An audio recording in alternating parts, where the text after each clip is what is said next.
First time ko po makarating dito. Ayan, ang ganda ng ito po yung lokal ng iglesia dito sa May Bacauan.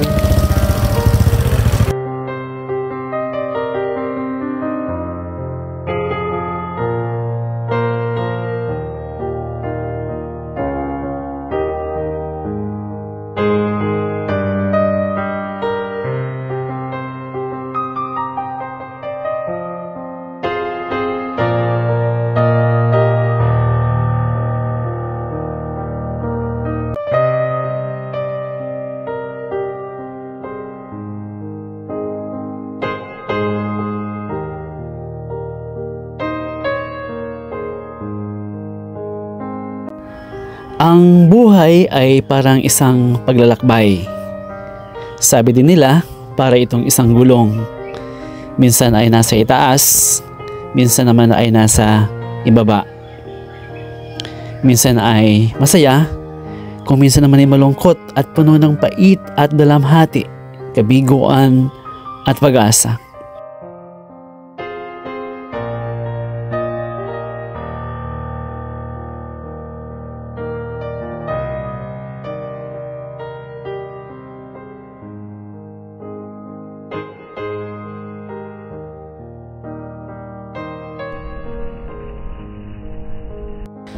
Ang paglalakbay sa daan ay hindi parating patag tungo sa iyong pupuntahan.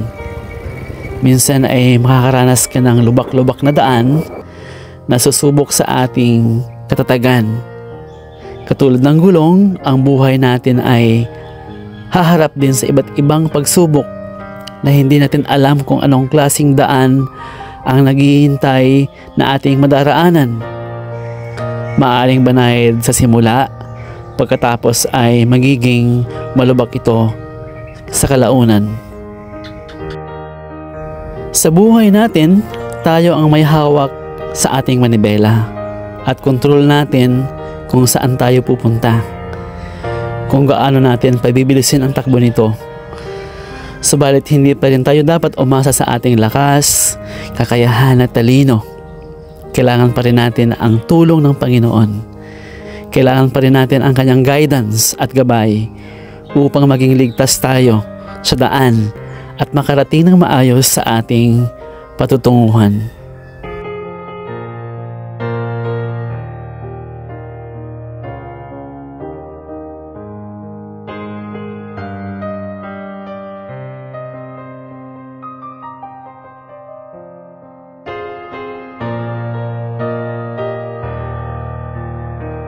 Po yung lokal ng iglesia dito sa May Bacauan. Yan. Ito po yung lokal. Ito yung simbahan ko dito ng iglesia. Tapos yun po. Ano ka dyan?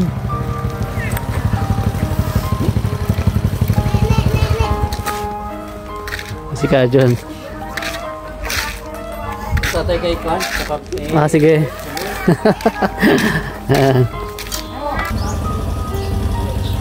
Parati nating tandaan na ang buhay ay hindi isang karera. Magkakaiba tayo ng bilis at magkakaiba din tayo ng daan na ating dinadaanan.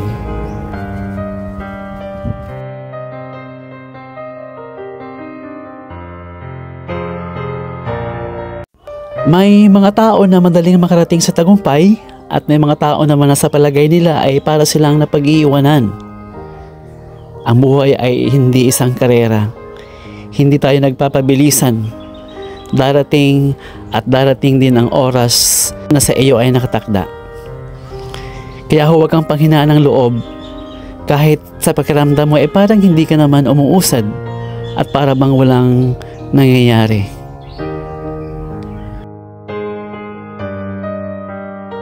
Kung sa palagay mo ay hindi ka naman umuusad, kaibigan, huwag kang susuko at huwag kang titigil. Makakamit at makakamit mo rin ang iyong mga mithiin sa buhay. Kaya laban lang, darating ka din sa iyong patutunguhan. Darating din tayo sa ating destinasyon. Huwag mong ikumpara ang sarili mo sa narating ng iba. Pasasaan ba at mararating mo din ang tagumpay na iyong minimiti. Huwag ka lang susuko at aayaw sa hamon ng buhay.